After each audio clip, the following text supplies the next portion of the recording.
కానీ చంద్రబాబు నాయుడుకి ఈ సందర్భంగా ఒక్కటైతే నేను చెప్తున్నా, అయ్యా నువ్వు ఎన్ని తప్పుడు కేసులు పెట్టినా భయపడేది లేదు. ప్రజల తరపున మా పోరాటం ఆగేది లేదు. నీ ప్రభుత్వం కన్ను మూసుకొని కన్ను తెరిస్తే మహా అయితే ఇంకా 3 ఏళ్ళు ఉంటుంది. దాని తర్వాత మాత్రం వచ్చేది మేమే. నీవు పెట్టే కేసులకు, నీతో పాటు నీకు పావులుగా మారిన అధికారులకు ఇద్దరికీ వార్నింగ్ ఇస్తూ ఉన్నాం. వడ్డీతో సహా మీరంతా చెల్లిస్తారు. ఏదైతే మీరు ఎత్తుతున్నారో అదే పండుతుంది. ఇది మాత్రం మర్చిపోవద్దండి.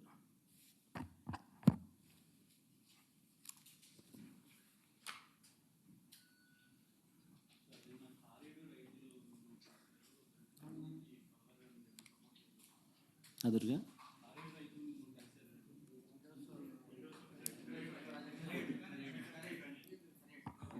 ఖరేడు రైతులకు సంబంధించిన విషయంలో కూడా అంతే. అసలు ఖరేడు రైతులకు సంబంధించింది ఒక విచిత్రమైన విషయం. ఇంకా ఆశ్చర్యం కలిగించే విషయం ఏంటి తెలుసా, ఇండోసోల్ అనే వాళ్లకు చేవూరు రేవూరు అనే గ్రామాల్లోనే గతంలో వాళ్ళ దగ్గర నుంచి 500 కోట్ల రూపాయలు డబ్బులు తీసుకుని ఆ డబ్బుతోనే అక్కడ ఆ ఊర్లలో ల్యాండ్ అక్విజిషన్ పూర్తి చేసి 5,000 ఎకరాల ల్యాండ్ అక్విజిషన్ కంప్లీట్ చేసి వాళ్ళకి ఇచ్చేసినాం, హ్యాండ్ ఓవర్ చేసినాం. ఇన్ఫ్యాక్ట్ అందులో 114 ఎకరాల్లో వాళ్ళు ఆల్రెడీ బిల్డింగులు కడతా ఉన్నారు. ఆల్రెడీ 1,200 కోట్లు ఖర్చు పెట్టి 1 గిగాబైట్కి సంబంధించిన ప్రాజెక్టు కూడా అక్కడ ఆల్రెడీ స్టార్ట్ అయిపోయింది.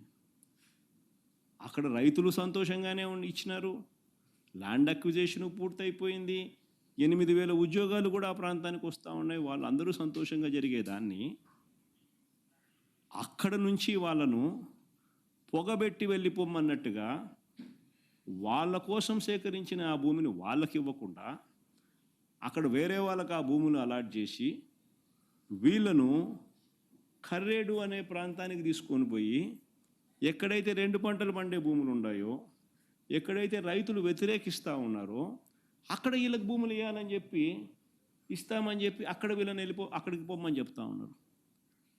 అక్కడ వాళ్ళ రైతులకు ఇష్టంగా లేరు.